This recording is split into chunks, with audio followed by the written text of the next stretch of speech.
Muy bien. Nos toca hoy abordar el cuarto tema de nuestro curso.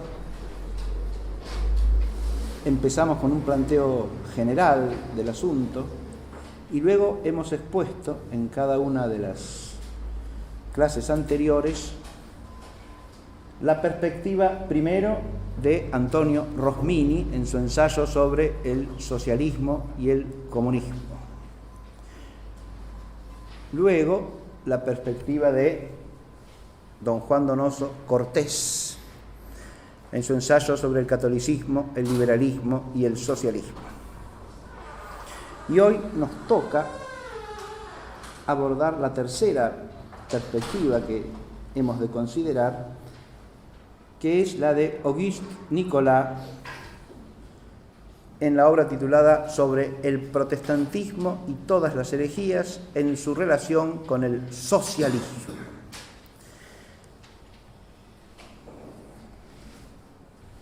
Por más que busqué, no hallé retrato de nuestro autor, así que lo que tenemos es el retrato del libro.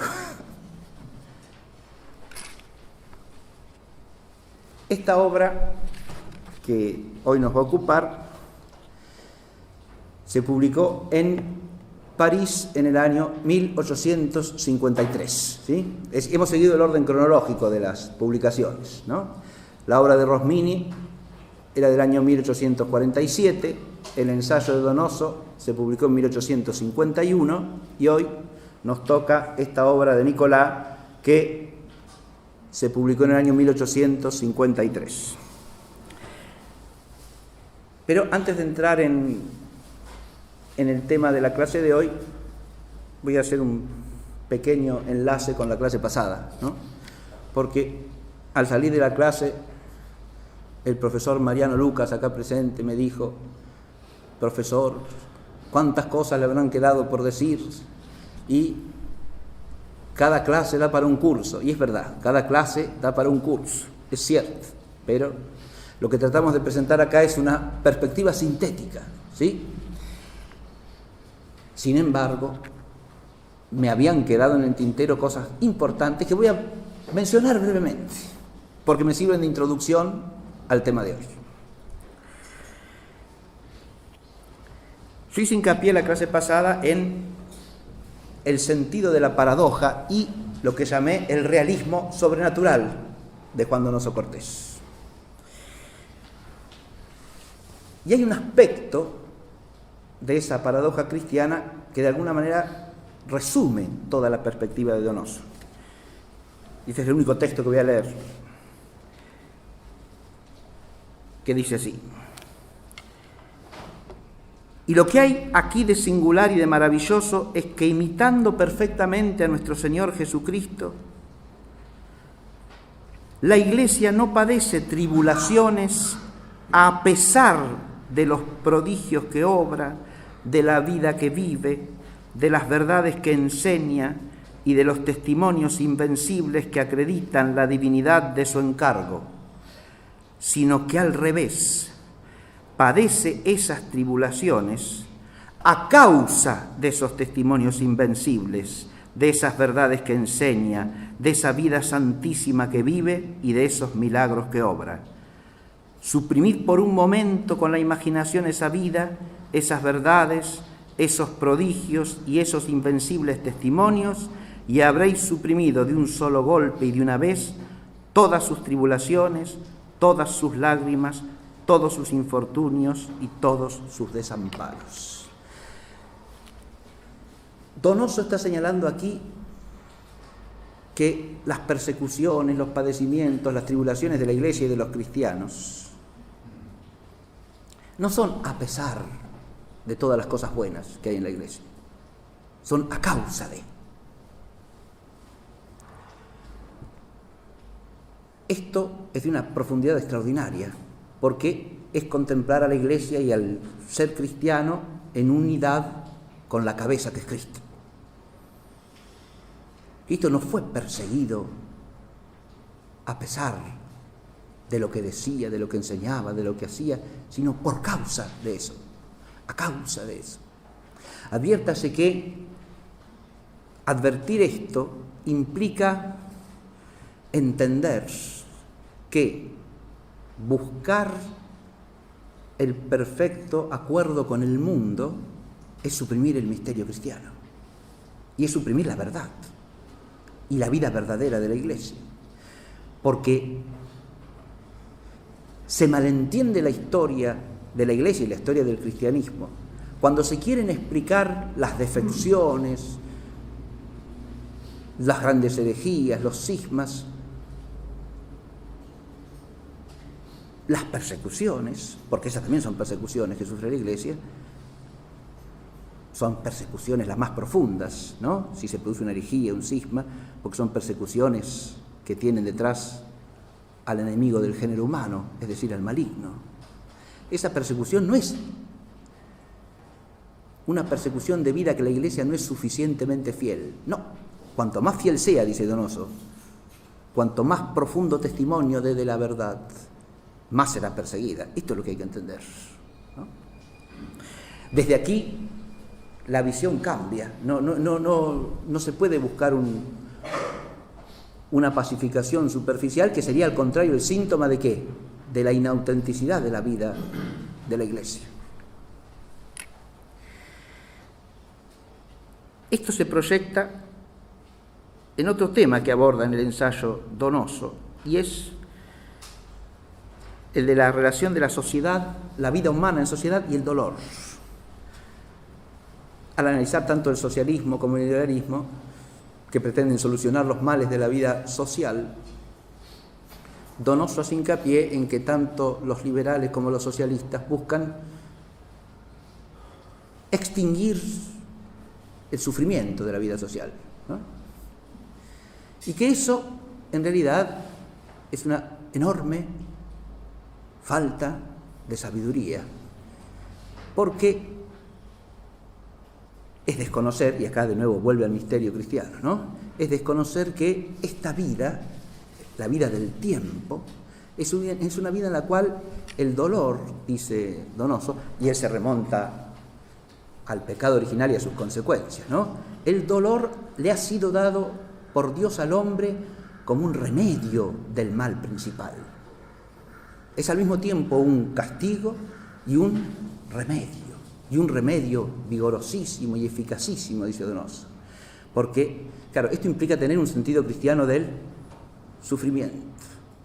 Y eso cambia, transforma la vida social, claro que sí. Le da a la vida social una profundidad, una dimensión de hondura de la que carece el intento de suprimir el dolor del tiempo, ¿no? Que en realidad es confundir el tiempo con la eternidad. Y este misterio del dolor, ¿no?, que transforma la vida social purificándola, purificando los espíritus, las almas, ¿no? Eso implica, por supuesto, una actitud de recepción del dolor como medio purificador por parte del hombre, ¿no? Pero este dolor que purifica, que eleva al hombre, dice Donoso, ¿no?, es un medio de conversión y es un medio de perfeccionamiento de la vida social. Hay dos aspectos más de la paradoja cristiana que señala Donoso que tienen que ver con el primer aspecto. Son dos temas que se pueden proyectar sobre la sociedad actual con mucha luz y con mucho provecho, creo yo. Pero eso hay que leerlo en el texto de Donoso. Yo solamente los voy a mencionar. Primero hace alusión a la condición de la mujer y la elevación de la condición de la mujer por el cristianismo. Y de nuevo, a partir del misterio de María, ¿sí? Para entender la condición de la mujer en la sociedad cristiana hay que remontarse al misterio de la Santa Madre de Dios, ¿no? En el misterio de Cristo, la condición de la mujer ha sido no solo redimida como toda la naturaleza humana, sino elevada a un grado de dignidad absolutamente inaudito, ¿sí? Porque la única persona creada que tiene una relación directa con el orden hipostático es precisamente esa mujer que es la madre del Verbo hecho carne. Perdón, Si contrastamos esto con... Sí. Esta cita Estamos siempre en el ensayo de Donoso, ¿sí? El ensayo de Donoso, sí. Después, si quiere, le paso las páginas, Alejandro. Sí.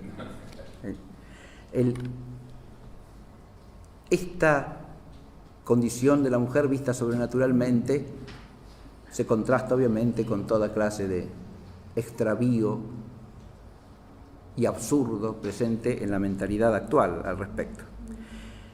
Y después habla de la pena de muerte, también relacionándola con la voluntad de Dios. Se remonta nuevamente al misterio del pecado original, ¿no? La muerte que le ha sido dada al hombre como pena por el pecado. Y la pena de muerte en la vida social como algo que solamente, dice Donoso, se puede comprender profundamente y en toda su dimensión moral y jurídica desde la realeza de Dios y desde la soberanía de Dios sobre los hombres en la vida social, ¿no?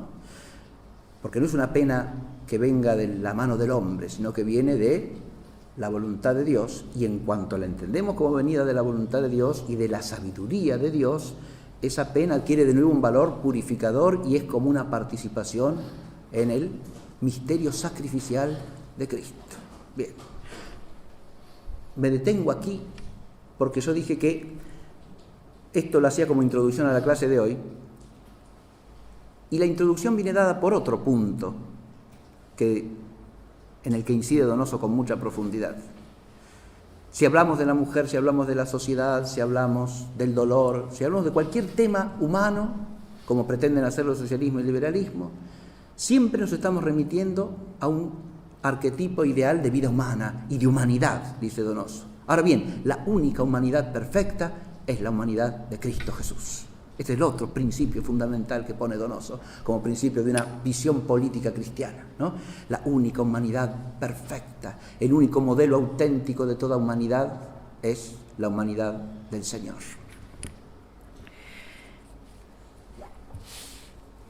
De estos puntos que acabo de reflexionar, se desprende que sin la mirada sobrenatural no se puede ordenar la vida social. Esto es lo que sostiene Donoso. Y esto está básicamente también en la tesis de Auguste Nicolas. Nicolas escribió varias obras, además de sobre el protestantismo y todas las herejías en relación con el socialismo que vamos a comentar ahora.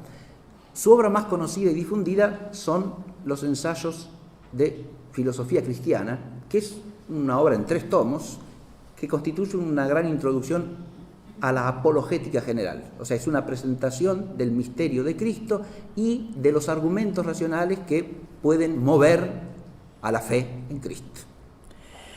También tiene obras de mariología que son muy importantes, una especie de tratado mariológico, fue lo último que escribió Nicolás, y que ese yo no lo he leído, ¿no? He leído solamente referencias o comentarios al texto. Esta obra, cuyo conocimiento le debo también al profesor Lucas, que está allí sentado. El tomo que yo tengo le pertenece a él, ¿sí? Que es una edición española del año 1863, es decir, 10 años después de la edición francesa, 1863. Esta obra plantea una tesis central, que ¿cuál es?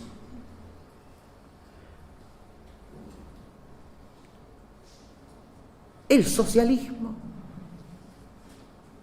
deriva históricamente de un desarrollo homogéneo del naturalismo filosofista del siglo XVIII.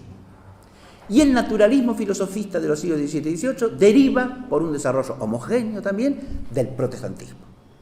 O sea, él lo que hace es un análisis histórico.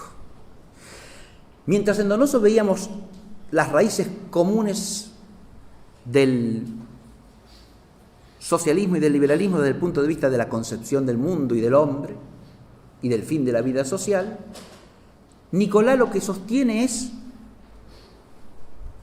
la genealogía histórica. En la tesis de Nicolás, liberalismo y socialismo quedan enlazados porque históricamente proceden de la misma raíz y de alguna manera se suceden el uno al otro en un proceso histórico continuo. Este es el eje de la tesis que vamos a exponer hoy. Esta tesis la sostiene Nicolás saliendo al cruce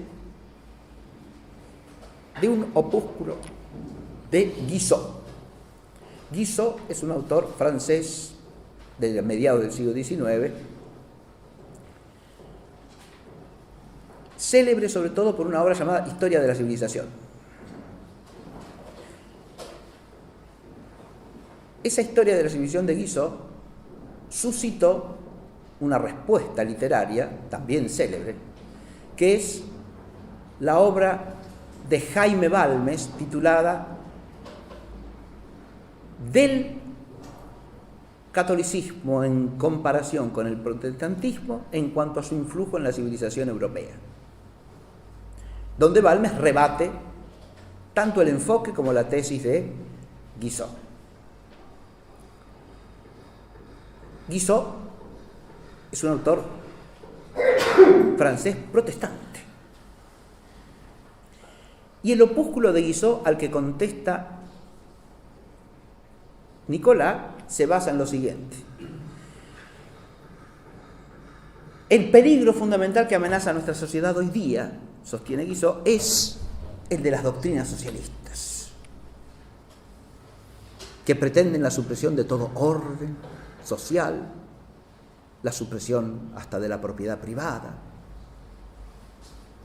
Y frente a este peligro que nos amenaza, este peligro de una ideología impía, en el fondo atea, revolucionaria, protestantes y católicos, dice Guizot, tenemos que hacer un frente común, tenemos que unirnos.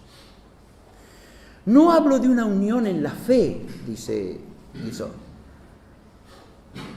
En el siglo XVII y comienzo del XVIII, dice, algunos obispos católicos y algunas figuras eminentes, inclusive del mundo protestante, soñaban todavía con eso, y hace mención expresa de Bossuet y de Leibniz. Pero no se trata de eso, dice Guizot.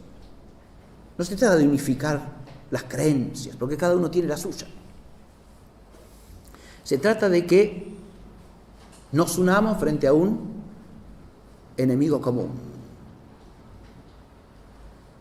La prudencia nos lo dicta. Ese es el primer argumento que sustenta, el argumento de prudencia, porque partiendo de las cosas que compartimos podemos enfrentarnos en común a este enemigo que amenaza. Y tenemos muchas cosas en común, dice Guizot, muchas cosas en común, y menciona expresamente la fe en Cristo Redentor de la humanidad. Bien. Y lo dicta la caridad, dice Guizot, porque todo eso que tenemos en común nos insta a respetarnos y a unirnos con una caridad que nos permita perfeccionar la vida social, conjugando al mismo tiempo el principio de autoridad, que está siendo vulnerado o que pretende ser vulnerado por el socialismo, y el principio de la libertad de todos, aún de los socialistas. Bien. Me he detenido a resumir la posición de Guizot porque la tesitura de Guizot, con el correr del tiempo posterior a Guizot, la han sostenido muchos, además de Guizot. ¿Sí? Y lo que hace Nicolás es salir al cruce de esta tesitura y rechazarla. Para rechazar esto es que escribe este libro. ¿Sí? Este libro es la refutación de eso que acabo de resumir. ¿Y en qué se basa la refutación?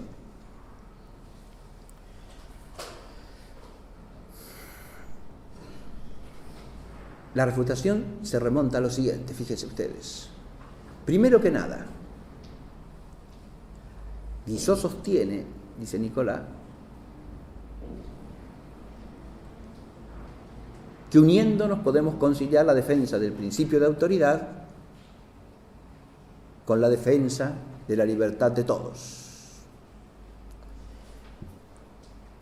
Y en realidad, dice nuestro autor Nicolás, esto es imposible.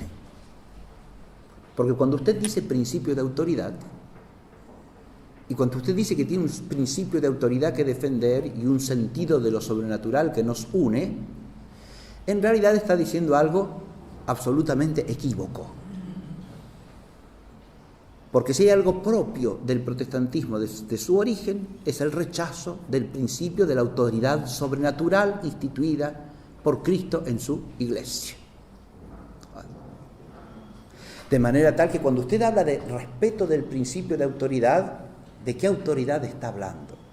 Y cuando habla de un sentido de lo sobrenatural, ¿de qué sentido de lo sobrenatural está hablando?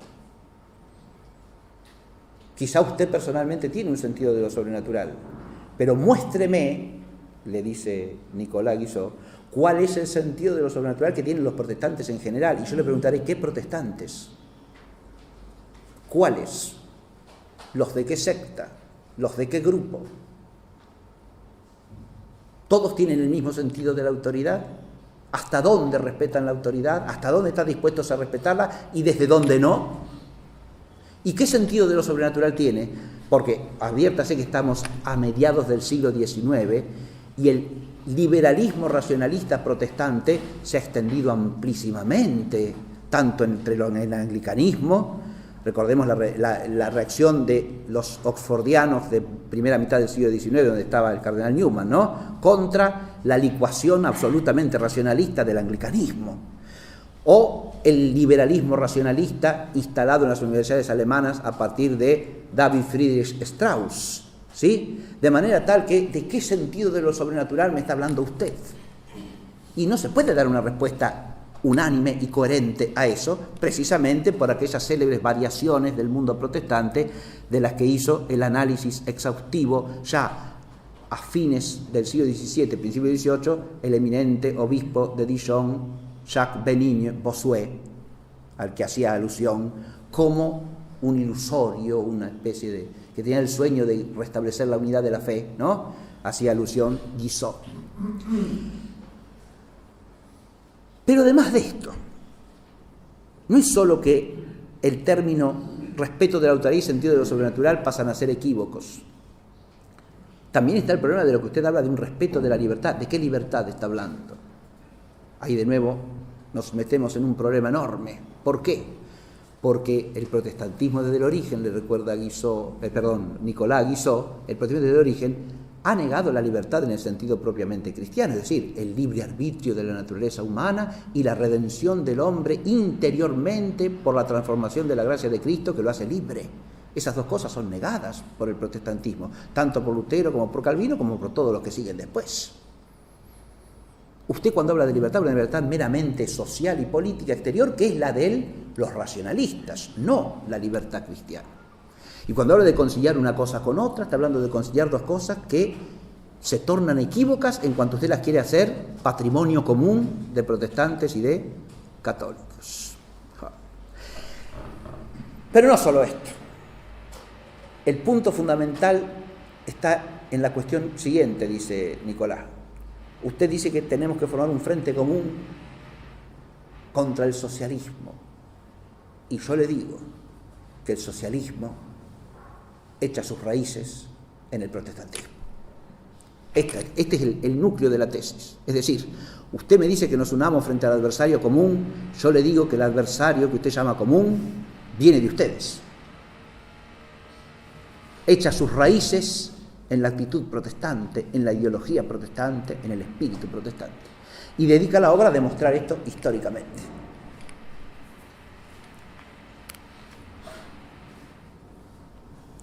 La obra después de la obra tiene 4 partes. Una es la que acabo de resumir, que es exposición y contestación al opúsculo de Guizot. Y después de las 3 partes que siguen hay 2 principales. Una que está dedicada a mostrar el vínculo entre protestantismo y socialismo a través del naturalismo o del filosofismo. Es decir, un eslabón de enlace primero y fundamental es el naturalismo o filosofismo. Y el otro, la tercera parte del libro, la segunda principal, digamos, está dedicada a mostrar el otro eslabón de enlace, que es del protestantismo al socialismo a través del panteísmo. Sí, hay dos vías de enlace, según el análisis que hace Nicolás. La primera, a través del racionalismo, del naturalismo. La segunda, a través del panteísmo. Y después culmina la obra con la comparación entre el catolicismo y el protestantismo y su influjo en la civilización europea, en lo que dice: no hago más que un humilde resumen de la obra de Balmes a la que remite. ¿Sí? Es decir, si usted quiere estudiar seriamente este problema, vaya a la obra de Balmes. No solo cita a Balmes, Nicolás, sino también lo cita a Donoso al comienzo de la obra, porque Guizot, en su opúsculo, hace una réplica a algo que le dice Donoso. Donoso, al analizar la obra de Guizot de la historia de la civilización, le dice a Guizot que es una obra llena de datos importantes, muy buena, pero que carece de sentido de lo sobrenatural. Usted explica la civilización europea sin su principio sobrenatural, que es la fe católica. ¿Sí? De eso se defiende Guizot y le dice que él tiene sentido de lo sobrenatural. ¿Sí? Y Nicolás retoma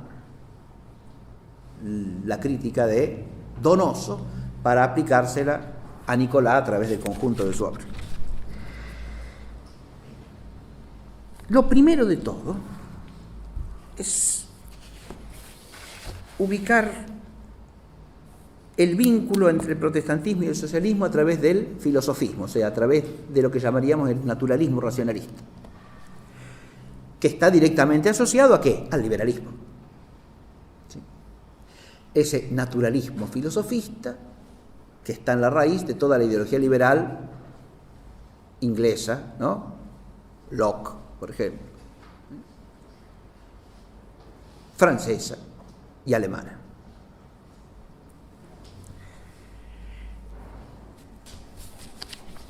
¿Cómo se produce el enlace entre una cosa y la otra?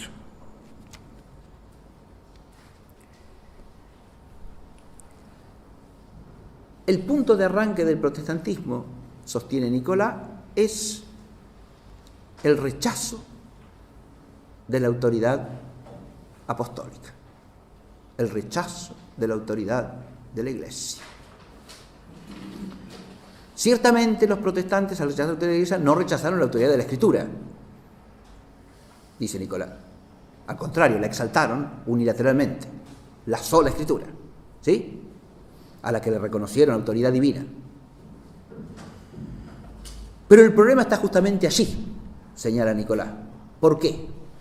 Porque si usted acepta la autoridad divina de la Sagrada Escritura, pero no acepta la autoridad divina de la Iglesia para enseñar cuál es el contenido auténtico de la Sagrada Escritura, la intelección, la comprensión, la interpretación del contenido auténtico de la palabra de Dios a la que usted le reconoce autoridad divina, queda sujeta a la sola razón humana. Y ahí ya está en germen el racionalismo. ¿Está claro el argumento? Cuando usted dice, yo acepto que esto es la palabra de Dios, y yo le pregunto, ¿qué dice? Y usted me contesta lo que a mi razón le parezca, ¿dónde está la autoridad divina? La autoridad divina queda supeditada a la interpretación que usted hace con su sola razón de la Sagrada Escritura. Porque ha suprimido, ¿qué cosa? La autoridad divina de la Iglesia para enseñar el contenido divino de la Sagrada Escritura. Dice muy bien Nicolás que para que haya sentido de lo sobrenatural respecto de la revelación, tenemos que reconocer que esa palabra que es divina es transmitida y enseñada por una autoridad igualmente divina, porque si no, la autoridad que la interpreta no está en el mismo plano que la palabra interpretada. Si no hay una autoridad divina que pueda decir qué es auténtico en cuanto al contenido de la Sagrada Escritura, la divinidad de la Sagrada Escritura se desvanece porque queda reducida a la interpretación que los hombres hagamos de ella. Entonces, ahí, en este problema fundamental, ¿no?, pone Nicolás la raíz del racionalismo en el protestantismo.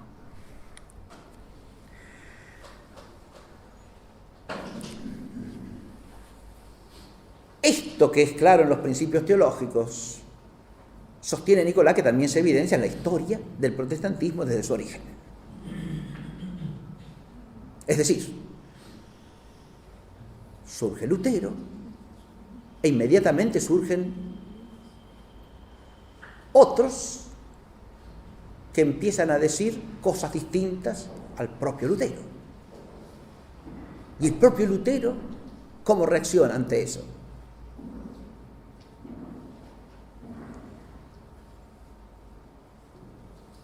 ¿Admite esas otras interpretaciones? De ninguna manera. ¿Y entonces qué hace? De alguna manera tiene que identificarse a él mismo como principio divino. ¿Se entiende lo que digo? Esa autoridad divina que Cristo ha instituido en los apóstoles y sus sucesores, ahora se la tiene que arrogar él, pero no como autoridad, sino como si por él directamente hablase Dios mismo. Y ahí, advirtámoslo, ya de alguna manera está en germen la cuestión del panteísmo. Porque el hombre se tiene que identificar de alguna manera con la divinidad, ¿no? Hay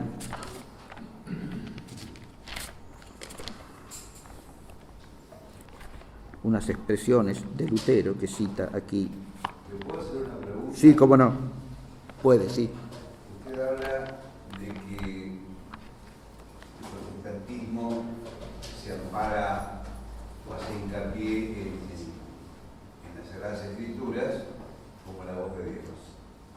Rechaza la autoridad divina de la Iglesia Católica, que solo lo remite al racionalismo del ser humano. En la Iglesia Católica igualmente, por lo menos por lo que yo tengo entendido, quiero no equivocarme, hasta el Papa tiene infalibilidad, salvo cuando es guiado por el Espíritu Santo. Sí, claro. Espíritu Santo que reciben, digamos, todos los católicos que viven en santidad. O sea, ahora, negar o decir que solamente el Papa tiene el Espíritu Santo en todo momento y que los católicos no, la verdad yo no, me parece que me hace mucho ruido. ¿Y pero quién dice eso? ¿Quién dice que el Papa tiene el Espíritu Santo en todo momento y los católicos no? Digo. No, es decir, eso lo está diciendo usted, pero no lo dice nadie que, a ver, escúcheme, eso no lo dice nadie que conozca elementalmente el concepto de la autoridad apostólica para enseñar la doctrina revelada en la Iglesia. Cuando usted dice que el Espíritu Santo está en toda la Iglesia, está en todos los cristianos, dice algo que es correcto, pero esa presencia del Espíritu Santo, que es una presencia santificadora, no es en todo cristiano una presencia para enseñar con autoridad. La enseñanza con autoridad no tiene que ver con la presencia del Espíritu Santo que recibimos por la gracia del bautismo. Tiene que ver con la pertenencia al orden jerárquico de la Iglesia y a la potestad que Jesús comunica a sus apóstoles y que de sus apóstoles pasa a sus sucesores legítimos y en comunión con la tradición apostólica. ¿Está claro? Hay una serie de criterios para el ejercicio de la autoridad en la Iglesia. La autoridad para enseñar en la Iglesia es divina porque está instituida directamente por Cristo y tiene la garantía de Cristo de que Él estará siempre con ellos hasta la consumación de los siglos. Con ellos quiere decir con aquellos que reciben la participación en su autoridad para gobernar y para enseñar la Iglesia. Porque la cabeza de la Iglesia es siempre Él, no los hombres que participan de esa autoridad, sino Él mismo. Ahora bien, esa jerarquía, entendida católicamente, está constituida con un oficio particular. Ese oficio es el que ha instituido Cristo, que es el oficio de gobernar y de enseñar con autoridad. ¿Está claro? No le corresponde solamente al Papa, como usted acaba de decir, sino a todos los obispos en comunión, en la comunión de la fe apostólica. presididos y gobernados como autoridad suprema por el sucesor de Pedro, ¿sí?, que es el Papa. Cuando Nicolás hace alusión, me parece a mí que muy correctamente, al rechazo protestante de la autoridad apostólica, no está haciendo hincapié meramente en la autoridad del Papa, ¿sí?, porque la autoridad apostólica, le insisto, es la autoridad que tiene toda la jerarquía de la Iglesia para enseñar la verdad de la fe, no para enseñar cualquier cosa, ¿sí? Y como usted bien dijo, no es la autoridad para enseñar cualquier cosa en cualquier momento, sino para enseñar las verdades de la fe que se han enseñado siempre, en todo lugar, por todos en la tradición apostólica, y lo que sí poseen es una autoridad para definir, ahí está el punto crucial, ¿sí?, la autoridad para definir el sentido auténtico de la Sagrada Escritura cuando se presenta la ocasión de tener que hacerlo, ¿sí? Esa infalibilidad tiene por sujeto o al Papa cuando ex cátedra define un dogma y nada más, no cuando habla en general de cualquier cosa. El concilio ecuménico, debidamente aprobado por la autoridad papal, ¿sí?, y también el conjunto de la Iglesia a lo largo de todos los siglos cuando enseña una verdad de fe, o la enseña como de fe, ¿está claro? Y esto liga el ejercicio de la autoridad jerárquica definitoria con la totalidad de la tradición, ¿está claro? Es esa autoridad, que no es autoridad de hombres, es autoridad divina, ¿sí?, participada por ciertos hombres en la Iglesia, no por todos los miembros de la Iglesia. Todos los miembros de la Iglesia sí estamos llamados a tener lo que se llama el sentido de la fe.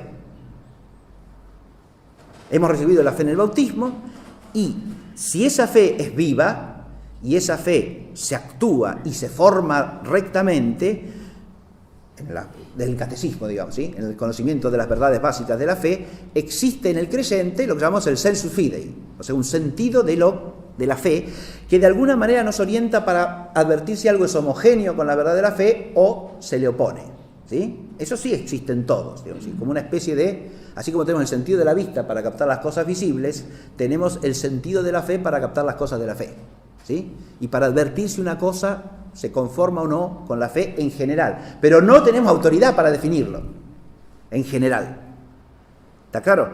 Si no, la Iglesia se transformaría en un cuerpo todo autoritativo, lo cual no constituye sociedad alguna, es decir, sería una masa amorfa de gente que todos tenemos la misma autoridad. ¿Y dónde está la autoridad entonces? De nuevo se disolvería, ¿se entiende eso? Si no hay una jerarquía, la autoridad se disuelve porque no hay quien tenga el cargo, el oficio de ejercerla, ¿sí? Bien, no sé si más o menos está aclarado el problema, pero yo quería leer un texto que tiene que ver con este otro aspecto que señalaba de Lutero y cierta necesidad que tiene de autodivinizarse de algún modo, que fíjese, eso también se ve en la historia del protestantismo, ¿no? El líder o iniciador de cada secta, de alguna manera, aparece como alguien tan sagrado que el otro día leíamos en una biografía de Lutero, de García Villoslada, una referencia a lo que dice el padre de Nifle, y después fuimos al libro del padre de Nifle. El padre de Nifle, que escribió una obra llamada Lutero y el luteranismo, dice que cuando esa obra se publicó en Alemania, comienzo del siglo XX, apenas comenzado el siglo, las reacciones que se produjeron fueron virulentísimas porque él hacía una crítica bastante severa de la figura de Lutero, ¿no? Entonces dice, a los luteranos de Alemania hoy día se les puede hablar mal, no la Iglesia Católica, por supuesto, que ha fundado Cristo, pero se les puede hablar mal hasta de Jesucristo, decir cualquier clase de blasfemia sin que se les altere demasiado el temperamento. Pero uno dice algo contra Lutero y saltan como leche hervida, ¿está claro? Es decir, hay una especie de deificación del personaje humano. Pero esto está en el propio Lutero. Voy a leer una frase de Lutero, ¿sí? No hay ángel en el cielo, ni menos aún hombre sobre la tierra, que pueda y que se atreva a juzgar mi doctrina. El que no la adopte no puede salvarse. El que crea otra cosa de lo que yo creo está destinado al infierno. A este evangelio que he predicado yo, el doctor Martín Lutero, deben ceder y someterse el Papa, los obispos, los sacerdotes, los frailes, los reyes, los príncipes, el diablo, la muerte, el pecado y todo lo que no es Jesucristo. Mi palabra es la palabra de Jesucristo, mi boca es la boca de Jesucristo. ¿Este Lutero no es un raro hombre? En cuanto a mí, yo pienso que es Dios. ¿Cómo sin esto sus escritos y su nombre tuvieran poder bastante para transformar? Esto lo dice él mismo, ¿eh?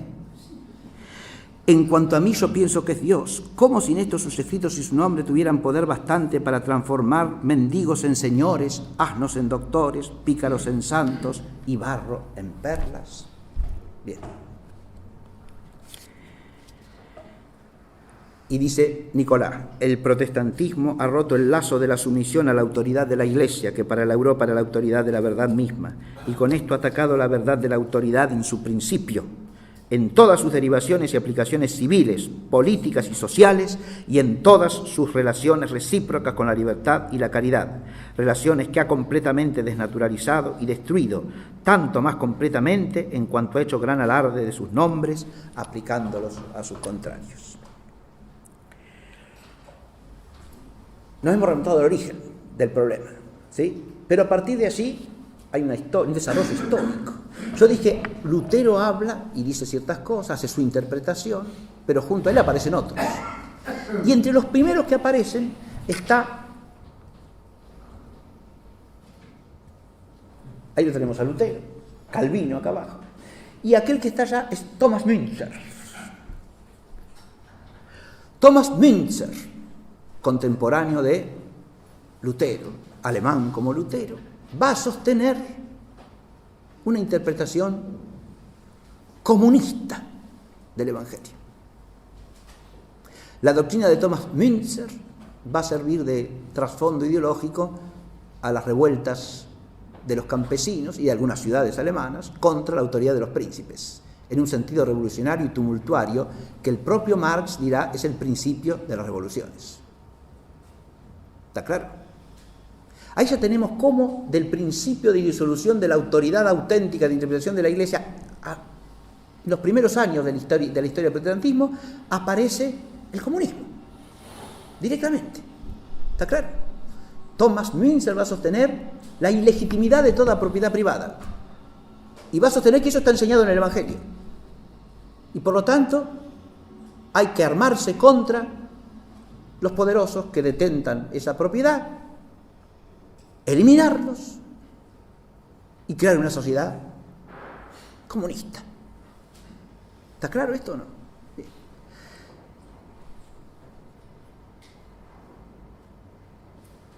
No hay que esperar 3 siglos para esto, ¿sí? Aparece al comienzo.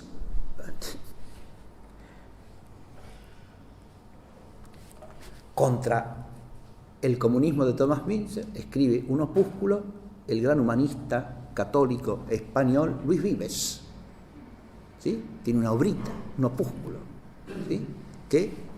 Donde critica desde el punto de vista de la escritura y de la tradición cristiana la tesis de Thomas Müntzer sobre el comunismo evangélico. Bien.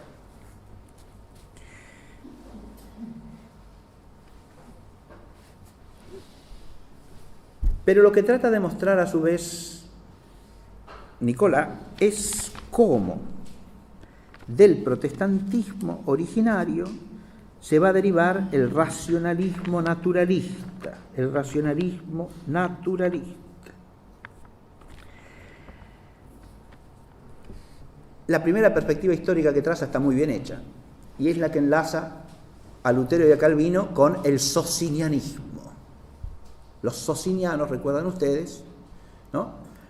Son una secta protestante surgida a finales del siglo XVI, a partir de la obra de, allá está, Fausto Socini, ¿sí? Un italiano, expulsado de la Serenísima República de Venecia, que se va a Polonia, después de Polonia lo echan también, ¿sí? Socini, ¿qué sostenía?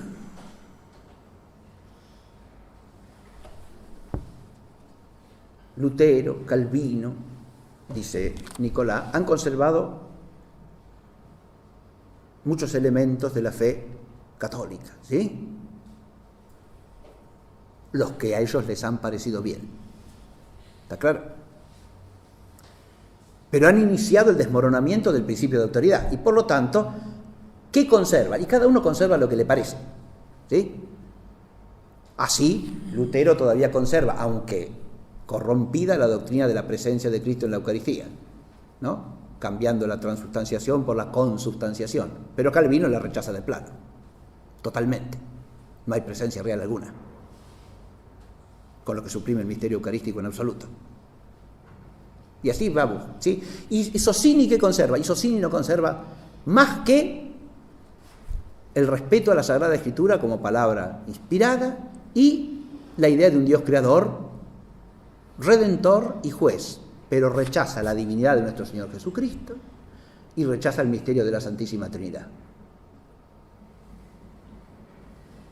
Sostiene que ningún culto es necesario más que el de la virtud razonable. Ya estamos a las puertas del deísmo racionalista. ¿Está claro? Con Socini ya tenemos a fines del siglo XVI una doctrina en la cual lo que queda del Evangelio, lo que queda del cristianismo es prácticamente lo mismo que va a conservar, insisto, un deísta del siglo XVIII.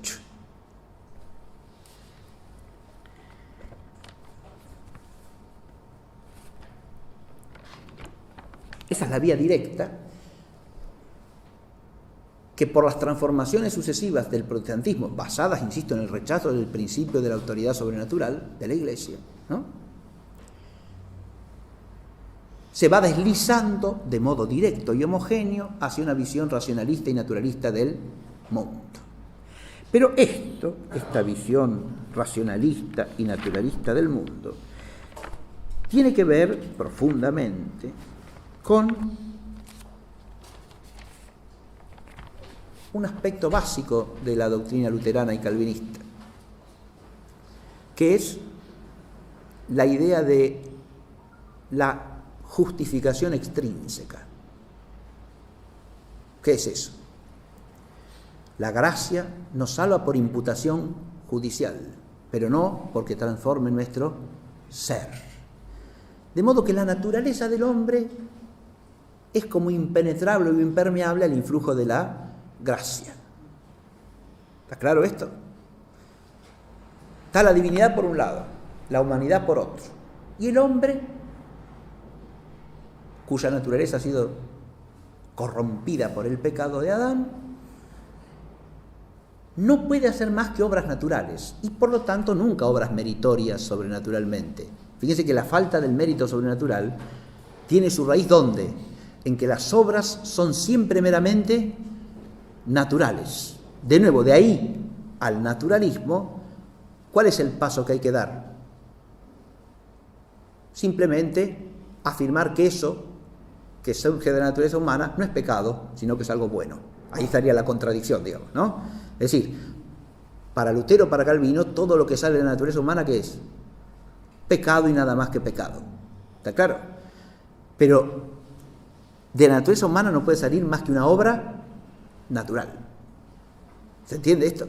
No una obra en la cual la gracia haya rescatado a la naturaleza, la haya transformado, la haya transfigurado, y entonces lo que sale de ahí es una obra teántrica, una obra que es divinhumana, porque es obra del hombre, sí, pero del hombre elevado por la gracia de Dios. La gracia y el hombre no son dos cosas que se pegotean o que están en paralelo, sino que la gracia transforma intrínsecamente, interiormente, profundamente la naturaleza del hombre. Esto es lo que queda destruido. Entonces, o usted acepta una naturaleza que es pura deformidad frente a un Dios juez arbitrario. La arbitrariedad del juicio divino la va a profundizar Calvino respecto de Lutero, pero están los dos. Y esa arbitrariedad divina lleva también a la arbitrariedad humana como reflejo, ¿sí? Y a la arbitrariedad en la vida social, y a la arbitrariedad de la autoridad política.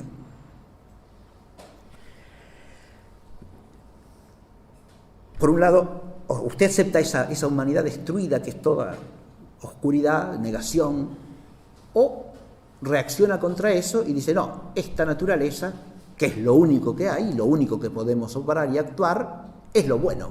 Y ahí ya estamos en el naturalismo, ¿sí? Dejemos a la naturaleza expandirse, desarrollarse, y ella hará todo, ¿sí? Ella nos solucionará todos los problemas.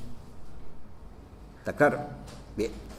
Obviamente que acá hay una vía de oposición, ¿no? No está solamente la vía de continuidad homogénea, hay una vía de oposición o de reacción, digamos, pero de reacción ¿por qué? Por un falso problema que crea la ideología protestante al separar lo divino de lo humano. ¿Está claro esto? Y esa separación genera una reacción en la que la afirmación de lo humano implica la negación de lo divino, y la afirmación de lo divino la negación de lo humano. Es la tragedia de la disociación de lo humano y lo divino. ¿Se entiende?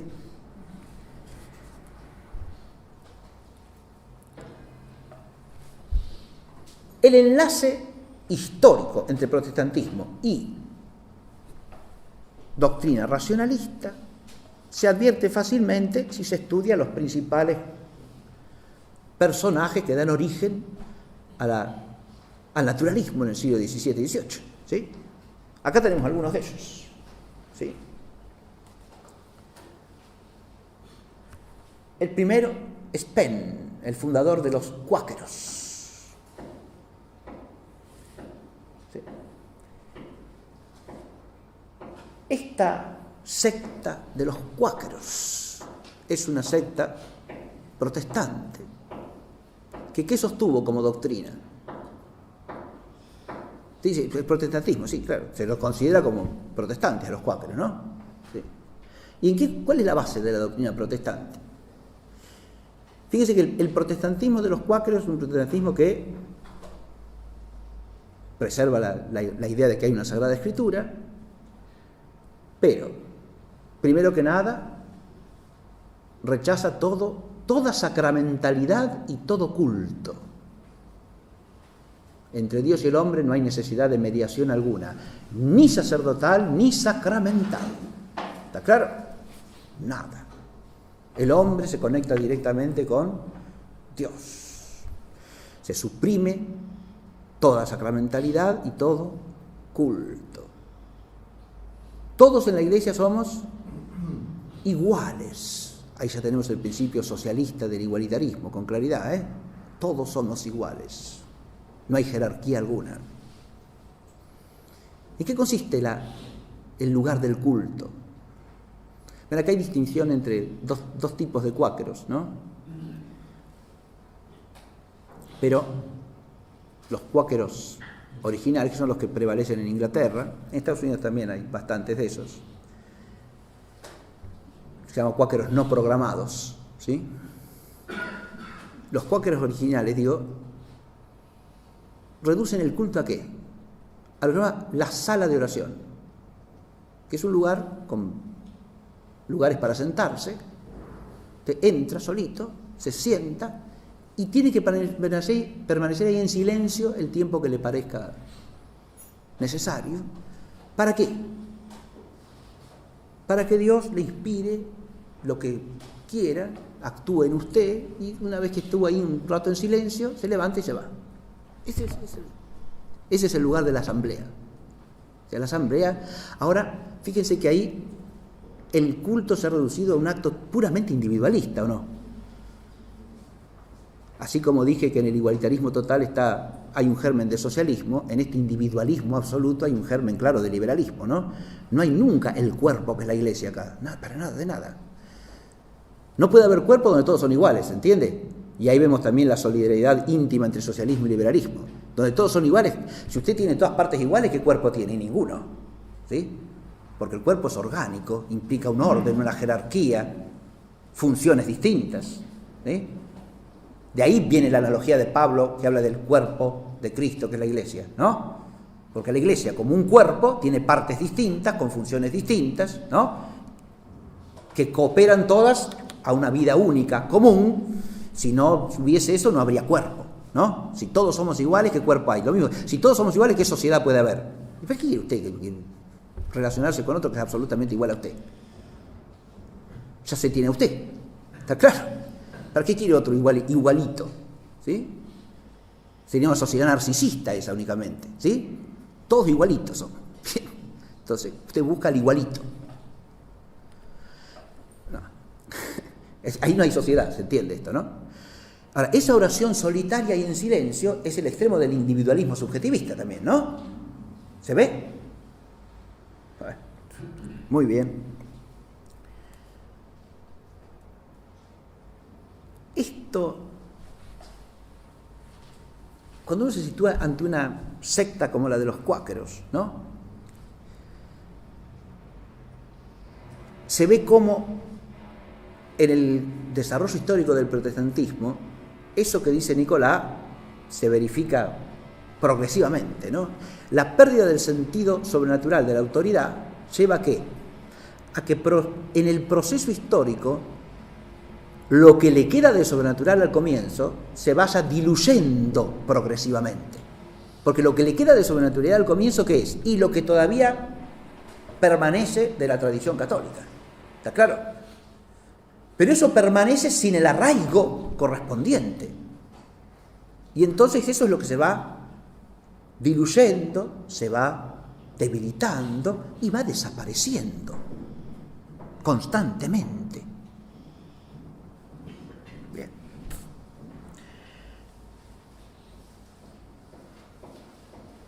Pero fuera de los casos de personajes que son sectarios protestantes, todos los primeros ideólogos del racionalismo naturalista proceden de ambientes protestantes. Tenemos aquí abajo al famoso Bolingbroke. Bolingbroke es uno de los máximos freethinkers de la Inglaterra de fines del siglo XVII, principios del siglo XVIII. Los librepensadores se llamaron, ¿sí? Los librepensadores, ¿está claro? Dentro del anglicanismo surge este grupo de los que se autoproclaman librepensadores. Están asociados claramente al nacimiento del liberalismo inglés y a la Revolución Gloriosa del año 1688. ¿Sí? Bolingbroke va a ser un personaje importante, ¿por qué? Ahí lo tenemos de nuevo a Voltaire, que lo habíamos visto en clase anterior, ¿no? Voltaire de alguna manera reconoce en Bolingbroke su gran inspirador intelectual. ¿Sí? Del anglicanismo al libre pensamiento racionalista, y ese libre pensamiento racionalista inglés influye a su vez en el gran padre del racionalismo naturalista francés, que es Voltaire, el cual a su vez está asociado con ambientes jansenistas en Francia. Ahí de nuevo está el vínculo directo con el influjo protestante. Recordemos que el jansenismo deriva de la doctrina de Jansenio, que es una interpretación de Agustín muy próxima al protestantismo luterano, ¿no? Y que luego, en Francia, ya para el siglo XVII y XVIII, se transforma en el nombre dado en común a todos los disidentes que se apartan de la autoridad de la monarquía cristiana francesa y de la autoridad de la Iglesia Católica. ¿Sí? El que está allá abajo es Bayle. Bayle, autor del Diccionario Filosófico, uno de los primeros protagonistas intelectuales también del libre pensamiento, del racionalismo naturalista. ¿Y Bayle de dónde procede? Procede del calvinismo holandés. Como del calvinismo ginebrino produce el caballero que está allá arriba, a la derecha, ¿sí? Que es Jean-Jacques Rousseau. ¿Sí? De manera tal que, fíjense ustedes, hay un enlace constante, ¿no?, entre el ambiente protestante de origen y los primeros grandes ideólogos del iluminismo. Lo mismo pasa con los alemanes, por supuesto. ¿Quiénes son los grandes iluministas racionalistas alemanes? Acá tenemos tres personajes fundamentales del naturalismo alemán.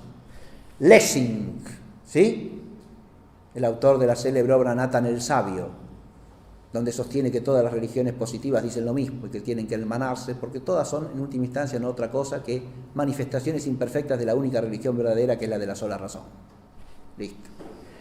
El que está al costado, en el centro, es Reimarus.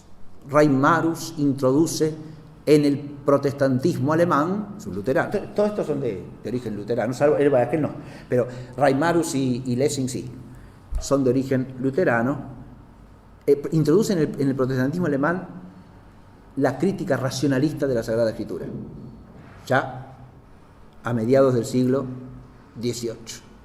Esa crítica que va a llevar a su culminación la figura que mencioné hace un rato, que es David Friedrich Strauss, ¿no?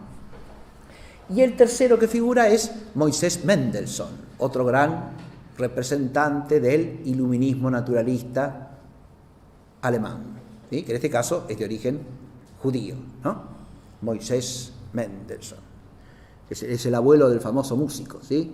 Mendelssohn. Bien. Pero este primer vínculo, que es el del protestantismo con el socialismo a través del naturalismo, fíjense, el nexo entre naturalismo y socialismo es más que evidente, porque el socialismo no es más que una variante del naturalismo. Pero Nicolás se detiene a demostrarlo analizando la contraposición entre Voltaire y Rousseau. En Voltaire tenemos el puro racionalismo naturalista, pero ya en Rousseau vemos aparecer los principios del socialismo y la condena a la propiedad privada como el origen de todos los males, ¿está claro?, en la vida social. Los dos son igualmente naturalistas y los dos reducen la sociedad a un pacto o convención entre los hombres según su propia y sola voluntad, sin ningún fundamento trascendente y sin ninguna ley natural que respetar. La ley natural es solamente la voluntad del hombre y lo que el hombre convenga.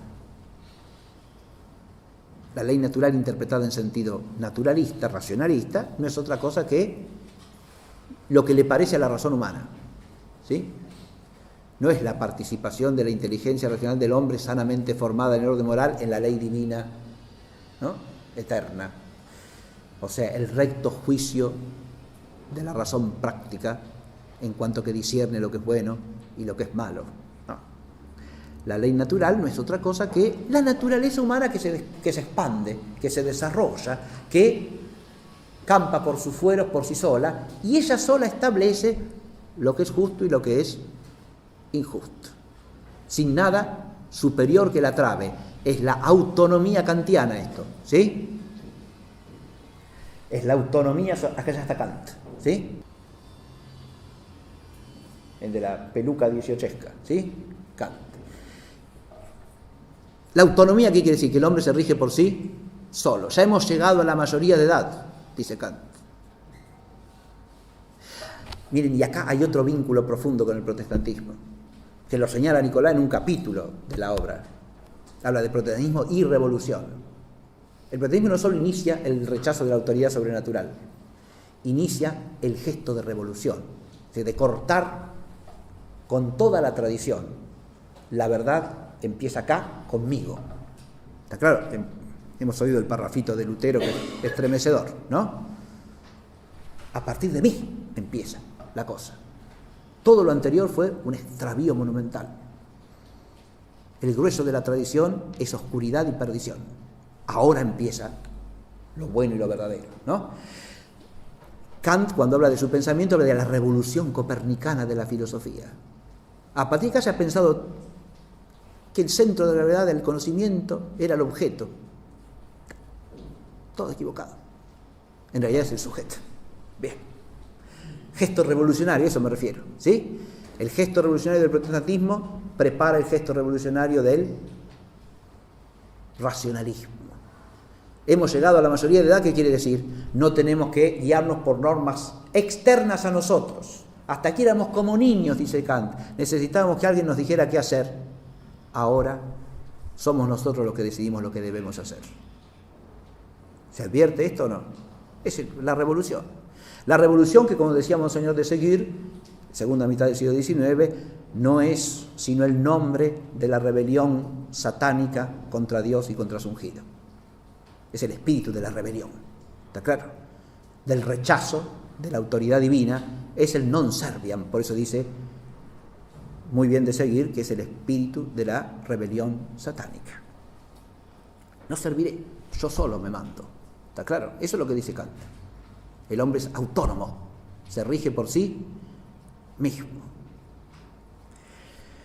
Pero, vuelvo a lo que estaba diciendo del enlace con el socialismo, al comparar a Voltaire con Rousseau, señala muy bien Nicolás que el naturalismo liberal, racionalista, ha destruido los fundamentos auténticos de la propiedad privada. En esto coincide perfectamente con lo que vimos en la clase pasada con Donoso. Le ha quitado su sentido moral profundo, ¿sí? Ha decretado la expropiación de los bienes eclesiásticos, ¿sí? ¿Eso es de raíz protestante también o no? Y claro que sí. Donde no lo habían hecho los protestantes, lo hicieron los racionalistas, ¿sí? En Inglaterra no tuvieron que hacer los racionalistas porque ya lo había hecho el protestantismo, ¿sí? Y en los estados luteranos lo mismo. A los racionalistas le quedó hacerlo, a los liberales racionalistas le quedó hacerlo donde no había pasado el protestantismo, en Francia, en Italia, en España, ¿sí?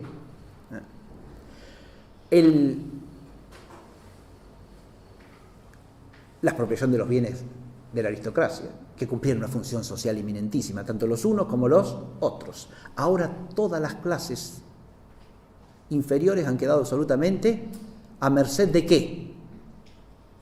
Del régimen económico, la economía natural del mercado, la economía natural capitalista. Y entonces una de dos, dice Nicolás, o se adopta la tesitura liberal de Voltaire, que los pobres se aguanten porque la naturaleza es la naturaleza, ¿sí? Que padezcan lo que tengan que padecer porque es la vida de la sociedad, mijo, la naturaleza lo ha determinado así. Hay quienes tienen mucho, hay quienes tienen poco, hay quienes son exitosos, hay quienes no son exitosos. Aguántensela, ¿sí? Es la naturaleza. Eso es Voltaire, ¿sí?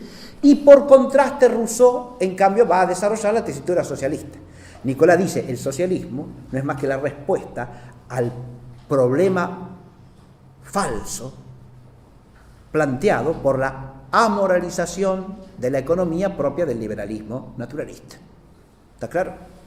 Una cosa viene por derivación y contraste de la otra, pero son dos aspectos del mismo error, querer transformar la sociedad desde la base material sola. ¿Está claro?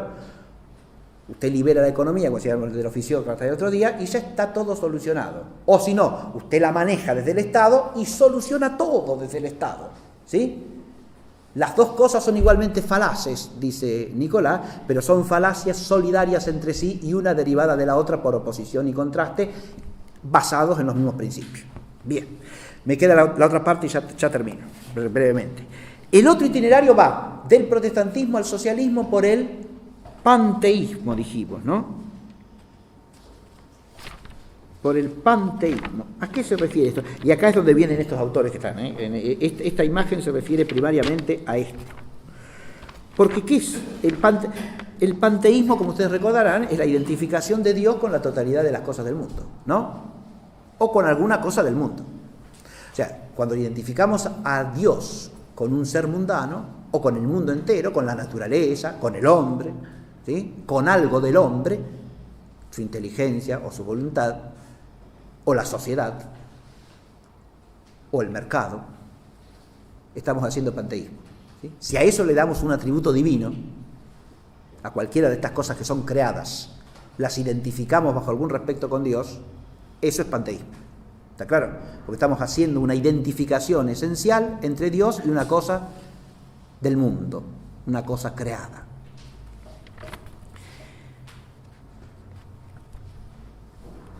El vínculo de origen ya lo he señalado. Nicolás progresa en esta línea mostrando primero la relación de todas las herejías en la historia con el panteísmo. Eso es una larga exposición que hace. No necesitamos nosotros recorrerla para nada. Él se remonta, empieza por las herejías del siglo II, por los gnósticos, por el llamado neoplatonismo, o sea, el plotinianismo, ¿no? Y señala muy bien cómo el rechazo del misterio de la creación lleva a estos a cierta forma de panteísmo, ¿no? Y lleva razón, porque todo gnosticismo presupone una identificación de ciertos seres que no son Dios con el principio divino, porque en realidad tampoco concibe rectamente la divinidad, precisamente porque, como dice bien Nicolás, rechaza el principio de creación. Cuando usted rechaza un aspecto de la verdad completa, dice Nicolás, y está muy bien esto, ya ha vulnerado el principio de la autoridad divina. Porque usted no puede elegir lo que va a aceptar de lo que dice la revelación. Me quedo con esto, tomo esto y a esto otro. No me parece. Ahí ya se acabó la autoridad divina de la revelación. Es lógico. Claro. Pero cuando usted adopta un error, después del error se siguen toda una serie de consecuencias. Si usted suprime la distancia radical que hay entre el creador y la criatura, después le queda el camino abierto para identificar a ese Dios, que no es Dios, porque no es creador, con la criatura. ¿Se entiende? Bien. Todo el recorrido histórico que hace, que es muy interesante, no hay por qué repetirlo aquí para nada, porque no hace a nuestro tema, pero sí el vínculo del naturalismo del siglo XVIII con el panteísmo, porque ahí está la otra vía, ¿no? Cómo protestantismo enlaza con socialismo a través del panteísmo. Yo ya he sugerido dos cosas a este respecto. Primero, la necesidad de divinizar un principio humano de rebelión. Segundo, el subjetivismo de la religión protestante. Ese subjetivismo en el cual la interioridad del hombre como receptiva de Dios de alguna manera tiende a identificarse con Dios. Fíjese, no está transformada por la gracia, pero en la medida en que, como dice Lutero, mi boca es la boca de Jesucristo, ¿sí? Cuando hablo yo, habla el Espíritu Santo, ahí hay una identificación de alguien que es una criatura, que es un ser humano, con la divinidad misma. ¿Se entiende? Pero es una identificación como de la subjetividad de ese, porque él no tiene algo que objetivamente le permita ejercer un oficio de enseñar con autoridad divina, no, de ninguna manera. No es un sucesor de los apóstoles, ni está en la comunión de la sucesión apostólica, ni pertenece a la jerarquía con autoridad para enseñar, de la que él mismo, siendo presbítero, se separa, no sucesor de los apóstoles, se separa voluntariamente. ¿Está claro? Entonces, ¿qué es lo que lo hace? Nada, su subjetividad, el principio subjetivo identificado con la divinidad. Bien. Si uno sigue el desarrollo del idealismo alemán, dice Nicolás, encuentra ahí el nexo entre protestantismo y socialismo por vía del panteísmo. Está muy bien esto. Mientras el itinerario inglés, francés, lleva de protestantismo, o hugonote en general, digamos así, calvinista holandés, calvinista ginebrino, calvinista escocés, lleva desde protestantismo a socialismo por la vía del naturalismo racionalista, el itinerario alemán tiene la peculiaridad de que lleva de protestantismo a socialismo por la vía del idealismo panteísta. ¿Está claro? Primer eslabón, Kant, y su subjetividad trascendental determinante de toda objetividad y por lo tanto de todo el orden del mundo, que no es los seres reales en su naturaleza, sino el conjunto de los fenómenos constituidos o determinados por la subjetividad trascendental. No voy a entrar en el desarrollo de esto porque si no, hace falta un curso, Mariano, sí, la próxima, ese otro año. Kant. Le sigue Fichte, idealismo absoluto subjetivo, ¿sí? Existe el yo y el mundo no es otra cosa que una proyección del yo absoluto, no del yo individual de cada quien, sino de ese yo del que nosotros somos partecitas, ¿sí? Es el yo absoluto. Todos somos partes de ese yo absoluto. Y el mundo no es más que una proyección del yo absoluto. Ya estamos en pleno panteísmo ahí, ¿no? Porque ese yo absoluto sería la única divinidad de la que puede hablar Fichte, ¿no? Y todos somos partecitas del yo absoluto. Y el yo absoluto se proyecta en el mundo, que no es más que una idea del yo absoluto. Bien. Hegel. Ahí, la historia entera no es otra cosa que el autodespliegue del absoluto. Es el absoluto desplegándose a sí mismo. De manera que todo momento de la historia es divino, porque es un autodespliegue del principio divino del mundo, que es el absoluto. Toda cosa es la divinidad. Acá el panteísmo es manifiesto, como muy bien lo observará todo crítico cristiano inteligente de Hegel, ¿no? El panteísmo es inseparable del sistema hegeliano, porque el absoluto se identifica con la historia. Y la naturaleza no es otra cosa que el absoluto puesto fuera de sí, o sea, el primer momento dialéctico del autodespliegue del absoluto. ¿Sí? A la naturaleza, que es el absoluto puesto fuera de sí, se le opone el espíritu, que es el absoluto para sí. El absoluto en sí, ¿qué es? Todo y nada. Puesto fuera de sí, es la naturaleza. puesto como para sí, que es la síntesis del en sí y del fuera de sí, es el espíritu. Bien, toda la historia, adviértase que en esta visión aparece una consecuencia terrible del panteísmo, que está en la raíz del socialismo a su vez. Cualquier fenómeno de la historia es igualmente divino y por lo tanto igualmente legítimo. A y no A.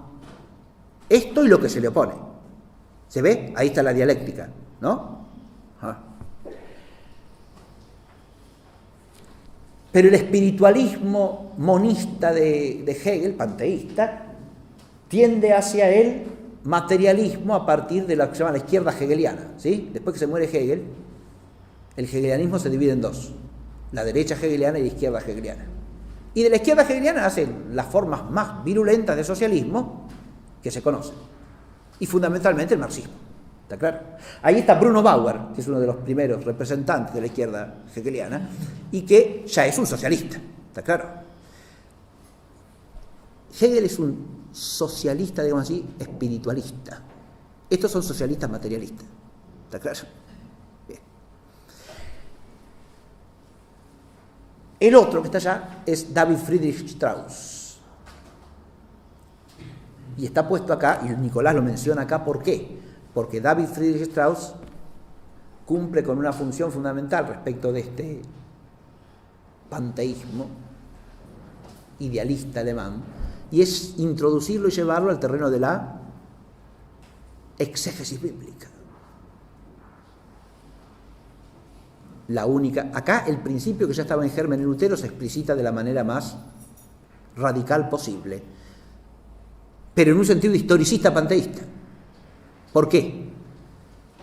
Porque no podemos entender ahora la historia como se entendía hace 2 siglos, dice Feuerbach. La escritura, perdón, como se entendía hace 2 siglos, ni como se entendía hace 8, ni hace 10. Pero la historia es una constante evolución. A cada momento de la historia le sucede otro.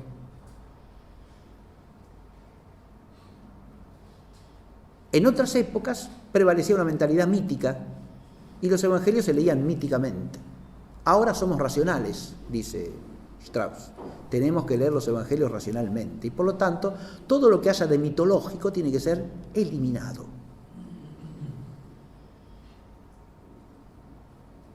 Si los evangelios hablan de milagros, si hablan de Cristo como Dios, si hablan de realidades sobrenaturales, todo eso pertenece a una mitología históricamente superada.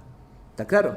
Nuestra lectura de la Escritura, para ser histórica y real y social, tiene que ser racional, porque vivimos en la época de la razón.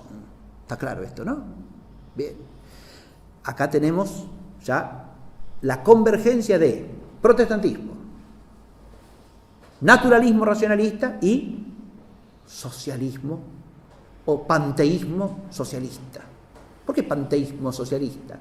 Porque en todas las visiones que derivan del idealismo alemán, aún en las materialistas, hay cierto panteísmo. ¿Pero cómo? A ver, el sistema de Marx, que sería la derivación fundamental de esto, ¿no? En Marx no tenemos más que la versión radicalmente materialista del pensamiento hegeliano. Pensamiento historicista, pero materialista. Y radicalmente materialista porque entiende al hombre como un ser puramente material y toda la realidad como pura materialidad. Entonces, ¿cómo el panteísmo? Esto es ateísmo. Sí, es ateísmo, está bien, pero esta concepción ateísta le atribuye al hombre propiedades que son divinas. El hombre se produce a sí mismo en el proceso de la historia, sí, se crea. ¿Sí? ¿Está claro? El hombre, a través de la revolución, lleva la historia a su fin, es decir, se redime a sí mismo. Y, consumada la revolución, superado la fase comunista de la revolución, e instalada el socialismo natural, que es la naturaleza socializada, ahí tienen naturalismo y socialismo en plena fraternidad, ¿sí? Es lo que escribe Marx en los manuscritos económicos filosóficos de 1843, ¿no? La sociedad naturalizada, que es la naturaleza socializada.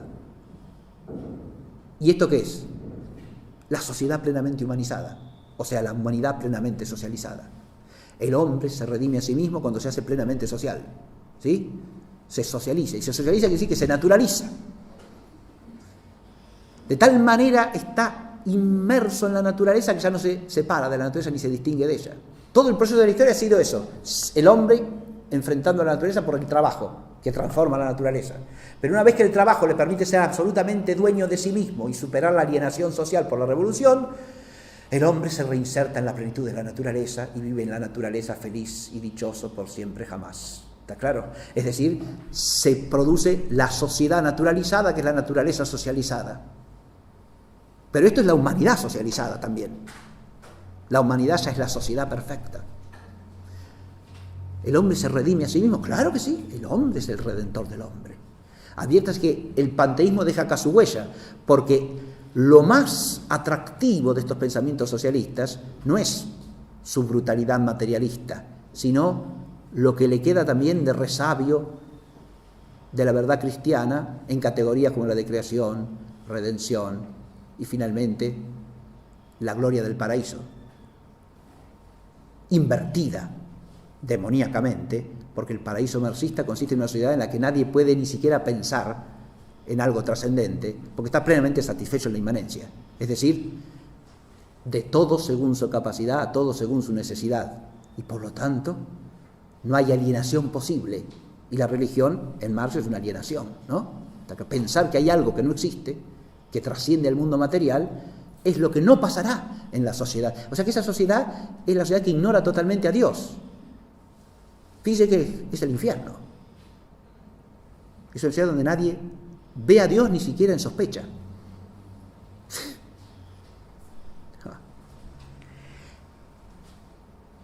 El enfoque de Nicolás me parece sumamente profundo.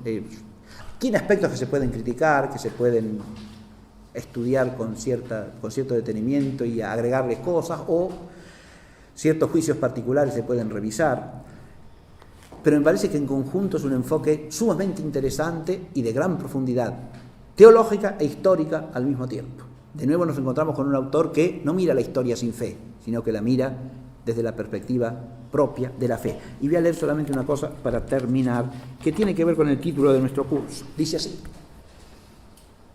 oh verdad católica, cuán cierto es que tú sola eres la verdad, tú sola la sabiduría, tú sola aquel árbol misterioso cuyos frutos son la vida y cuyas hojas curan las profundas dolencias de los pueblos.